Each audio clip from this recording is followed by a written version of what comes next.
கோலி talk Kollywood news. Kalabhavan மணிக்கு தயாரிப்பாளர் சங்கம் தடை.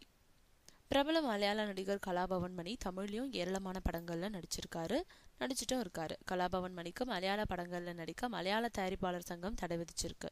தெய்வம் சாட்சின்ற மலையாள படத்துல நடிக்க அதோட தயாரிப்பாளர் ஸ்னேகதிச்சித்துக்கிட்ட 10 லட்சம் ரூபாய் முன்பணம் வாங்கியிருந்தாரு கலாபவன் மணி. ஆனா படப்பிடிப்பு ஆரம்பமாகும் போது படத்துல நடிக்க மறுத்திருக்காரு. இதனால தயாரிப்பாளர் மலையாள தயாரிப்பாளர் சங்கத்துல புகார் கூறியிருக்காரு. இதையொட்டி அவசர செயற்குழுவை கூட்டிய தயாரிப்பாளர் சங்கம் கலாபவன் மணி மலையாள படங்கள்ல நடிக்க தடை விதிச்சிருக்காங்க. தயாரிப்பாளர் ஸ்னேகஜித் படத்துல நடிக்கணும், இல்லைன்னா அவர்கிட்ட வாங்கின முன்பணத்தையும் அவருக்கு ஏற்பட்டிருக்கும் இழப்புக்கு நஷ்ட ஈடும் வழங்கணும். அப்போதான் தடை விலக்கி கொள்ளப்படும்னு தயாரிப்பாளர் சங்கம் அறிவிச்சிருக்காங்க.